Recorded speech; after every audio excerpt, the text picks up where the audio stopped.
ನಿನ್ನೆ ಬಂಟ್ವಾಳ ತಾಲೂಕಿನ ಕೊತ್ತಮಜಲ್ನಲ್ಲಿ ಹಿಂದುತ್ವವಾದಿಗಳಿಂದ ರೌಡಿಗಳ ಕೃತ್ಯದಿಂದ ನಮ್ಮ ಸಹೋದರ ಶಹೀದ್ ಅಬ್ದುಲ್ ರಹೀಂ ಅವರು ನಿನ್ನೆ ಮರಣವನ್ನು ಹೊಂದಿದ್ದಾರೆ. ಮತ್ತು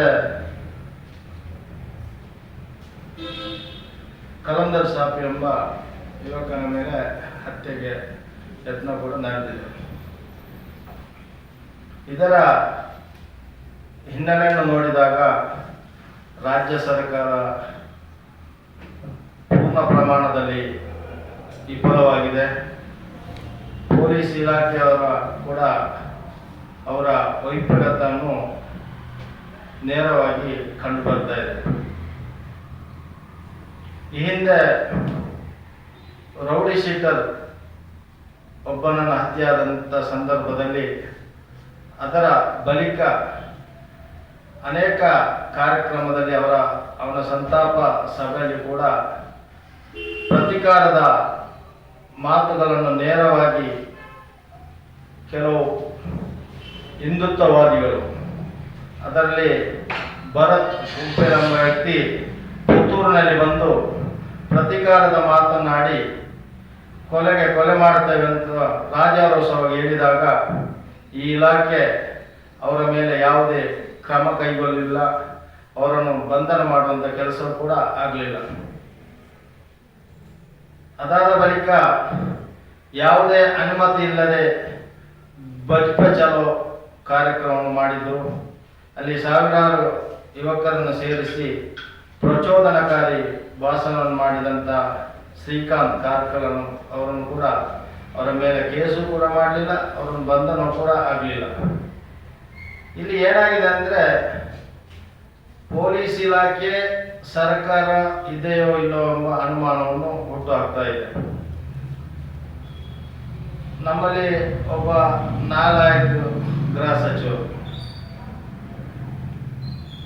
ಅವರಿಗೆ ಪೊಲೀಸ್ ಇಲಾಖೆಯನ್ನು ಕಂಟ್ರೋಲ್ ಮಾಡುವಂಥ ಕೆಪಾಸಿಟಿ ಕೂಡ ಇಲ್ಲ.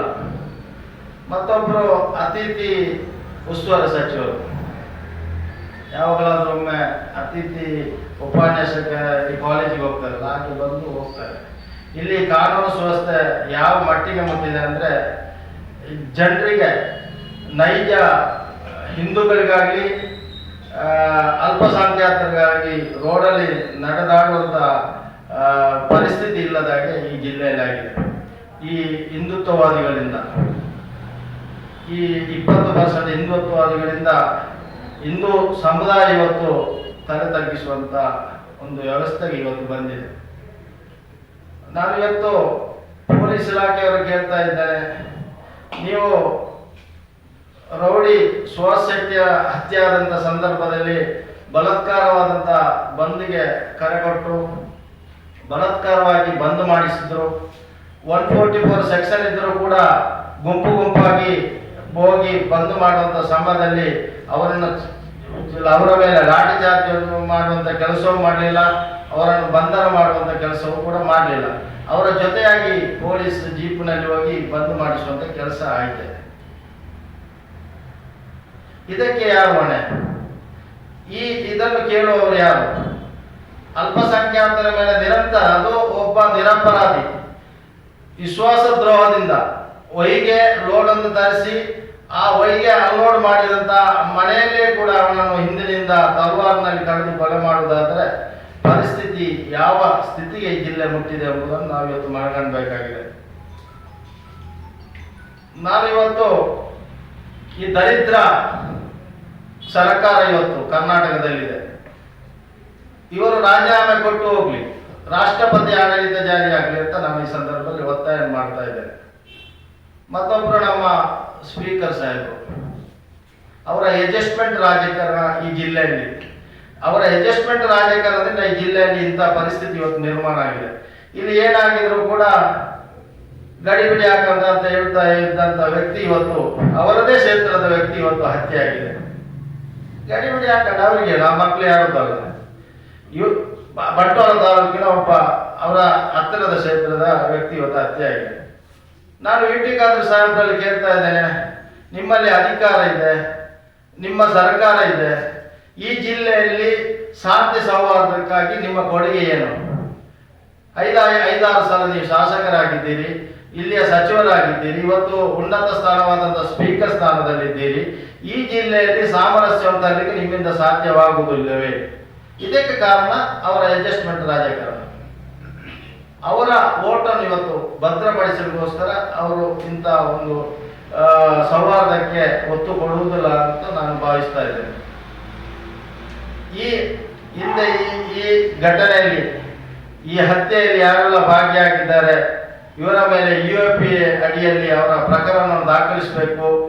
ಮತ್ತೆ ಈ ಪ್ರಚೋದನಕಾರಿ ಭಾಷಣ ಮಾಡಿದಂಥ ವ್ಯಕ್ತಿಗಳನ್ನು ಕೂಡಲೇ ಬಂಧಿಸಬೇಕು.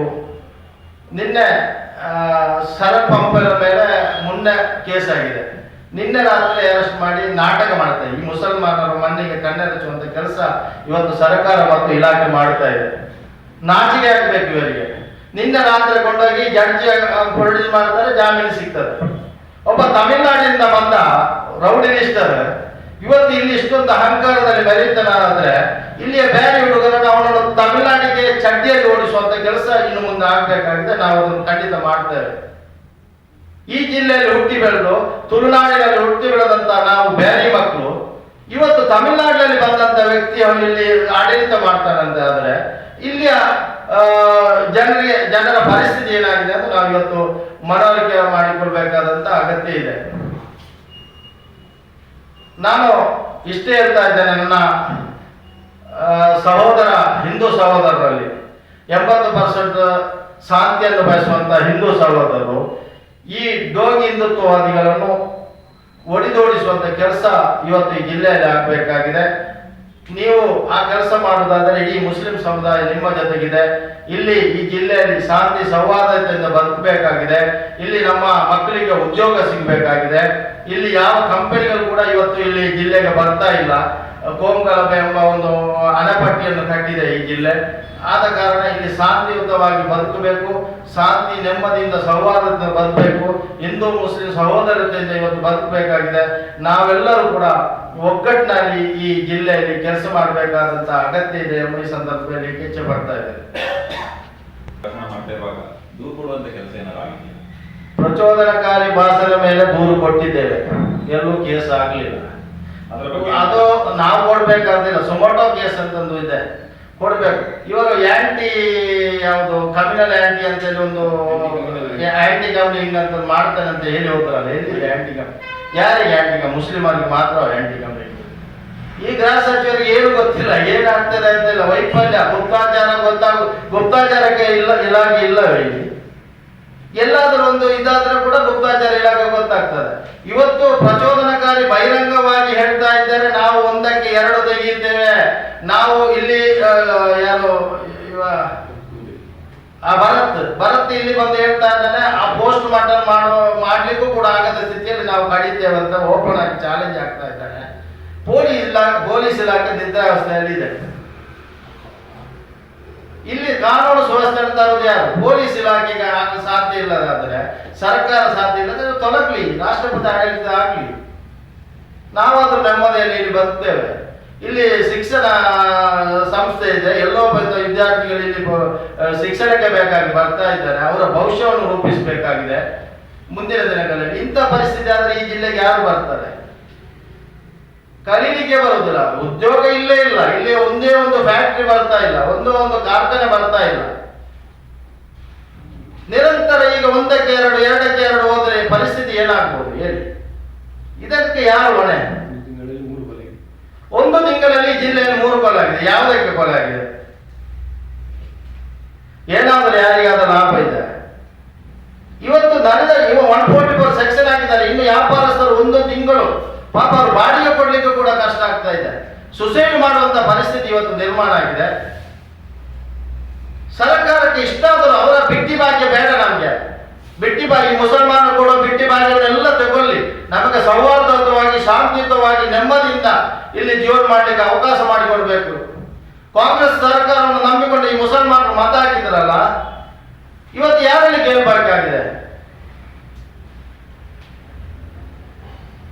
ಸಿದ್ದರಾಮಯ್ಯ ಇದಕ್ಕೆ ಹೊಣೆ. ಒಂದು ನಾವು ಏನೋ ಒಂದು ಈ ಮುಸಲ್ಮಾನರು ಇಲ್ಲ ಜಿಲ್ಲೆಯ ರಾಜ್ಯದ ಸಿದ್ದರಾಮಯ್ಯನ ಮೇಲೆ ಒಂದು ವಿಶ್ವಾಸವಿಟ್ಟು ಇವತ್ತು ಮತ ಹಾಕಿದ್ರು. ನಾವು ನೆಮ್ಮದಿಯಾಗಿ ಬದುಕಬಹುದು ಎಂಬ ದೃಷ್ಟಿಯಲ್ಲಿ ಇವತ್ತು ಹಾಕಿದ್ರು. ಆದ್ರೆ ಇಲ್ಲಿ ನೆಮ್ಮದಿಗೆ ಶಾಂತಿ ಸೌಹಾರ್ದಕ್ಕೆ ಇವತ್ತು ಧಕ್ಕೆ ಆಗಿದೆ.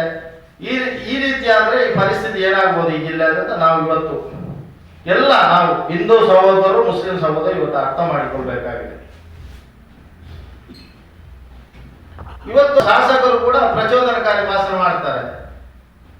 ಅವರನ್ನು ಕೂಡ ಅವರ ಮೇಲೆ ಆಕ್ಷನ್ ತೆಗಿಲಿಕ್ಕೆ ಆಗ್ತಾ ಇದೆ. ಒಬ್ಬ ಜವಾಬ್ದಾರಿಯುತ ಶಾಸಕ ಆದ ಮೇಲೆ ಎಲ್ಲರಿಗೂ ಶಾಸಕ.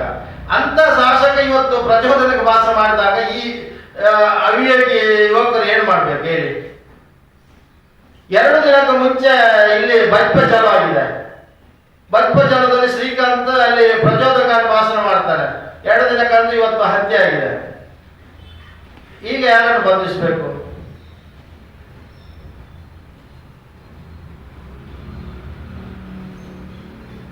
ನಾನು ಒಂದೇ ಸರ್ಕಾರಕ್ಕೆ ಒತ್ತಾಯ ಮಾಡ್ತಾ ಇದ್ದೇನೆ. ಈ ಜಿಲ್ಲೆಯಲ್ಲಿ ಸೌಹಾರ್ದ ಶಾಂತಿಯುತವಾಗಿ ಬದುಕಲಿಕ್ಕೆ ಅವಕಾಶ ಮಾಡಿಕೊಡಿ.